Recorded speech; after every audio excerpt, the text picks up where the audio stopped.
get the vaccine from the urban. Yes, vaccine. let me find that. Play the urban outreach program for the vaccine. Look, that's Meghan McCain at the Olympics. That's nice.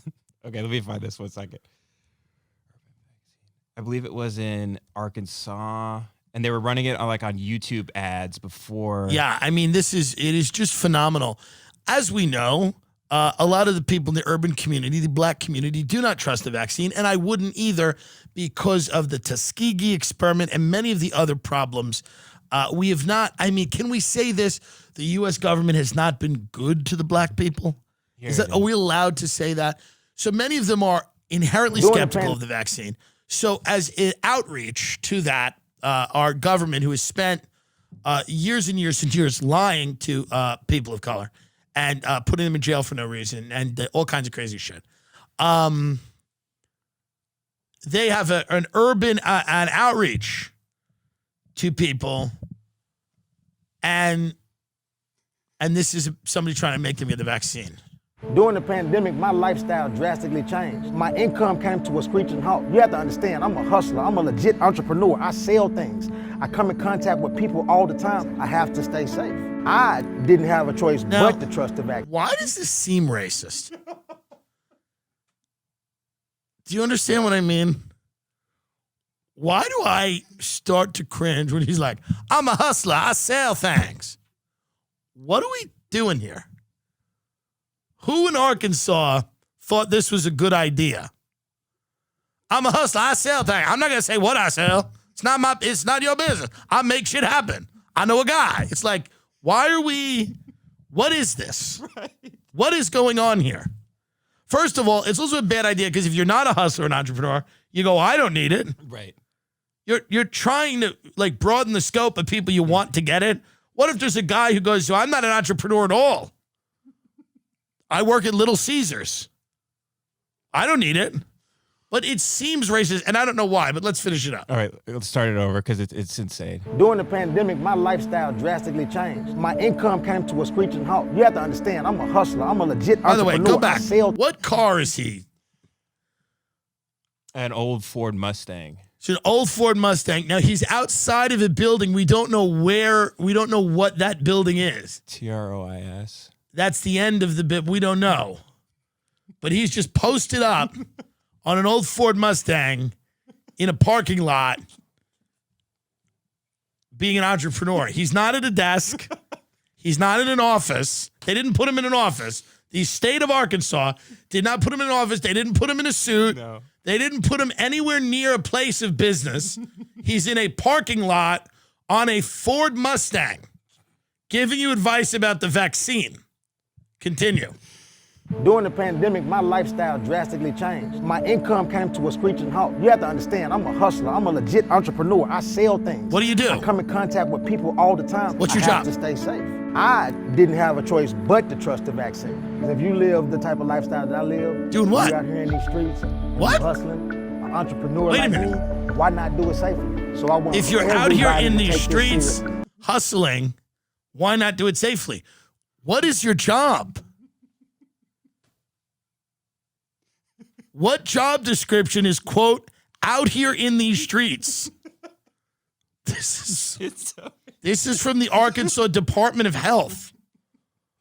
What career is described as I'm, quote, hustling out here in these streets? They're making him seem like a drug dealer. This is literally saying if you are also a drug dealer, get the vaccine. I mean, that's literally what it's saying. They're going, hey, if you sell drugs, you may not think it's important to get the vaccine, but you should.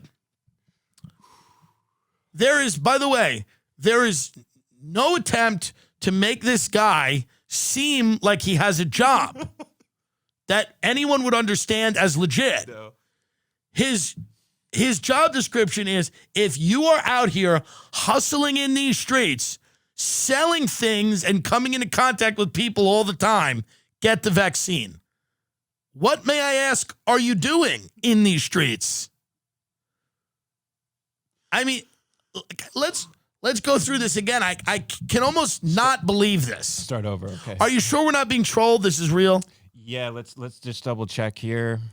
because they were playing it before YouTube videos. Yeah, I was seeing it played before YouTube videos as ads. So Yeah, and they've turned the comments off. I wonder why they've done that. and it says right here on YouTube from State Public Health Authority. So. Jesus, that's crazy. Okay, keep going. This is hilarious. Okay. During the pandemic, my lifestyle drastically changed. My income came to a screeching halt. You have to understand, I'm a hustler. I'm a legit entrepreneur. I sell things. I come in contact with people all the time. I have to stay safe.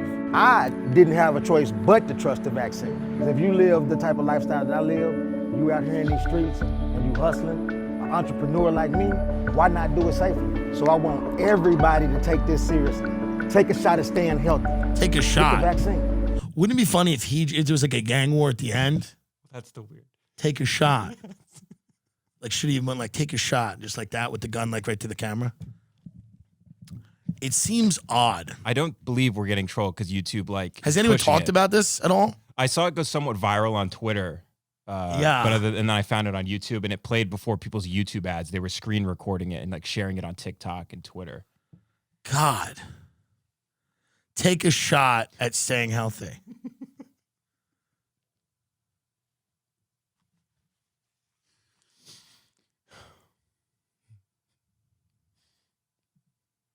Well,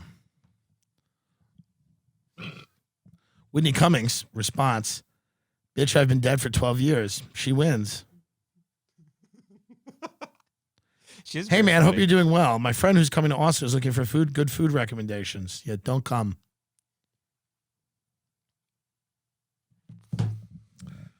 My abusive stepfather made the best salsa. Why I've reclaimed this recipe as my own.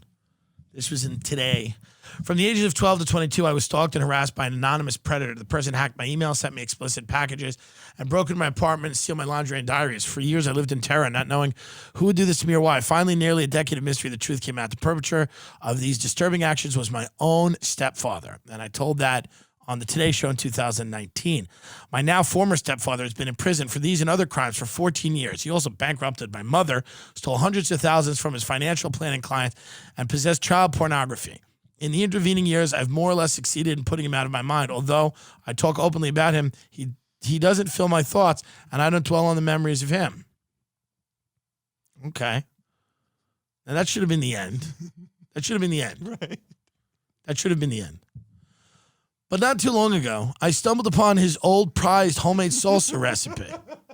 One our family used to beg him to make for parties and get-togethers. All these memories of this particular food came flooding back.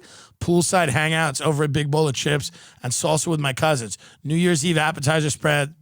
4th of July celebrations, dipping and crunching under the light of fire. Hey, by the way, get this guy out of jail. Can this be introduced at a parole hearing?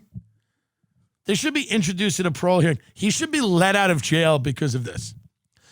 Being a food writer and an all-around food lover, I couldn't resist making the salsa for myself. And lo and behold, it was every bit as amazing as I remembered. The zesty flavor combo of fresh tomato, cilantro, and onion, and the minced pico de gallo-like texture remained as irresistible as they were in my adolescence, when presumably she was being hunted by a predator. Looks good. It does look great. But despite the perfection of Gary's famous salsa, making it brought up some conflicting emotions. Sure, it was restaurant quality, but I had to wonder, if I included this recipe in my own cooking repertoire, would it always remind me of the horrors of my stepfather?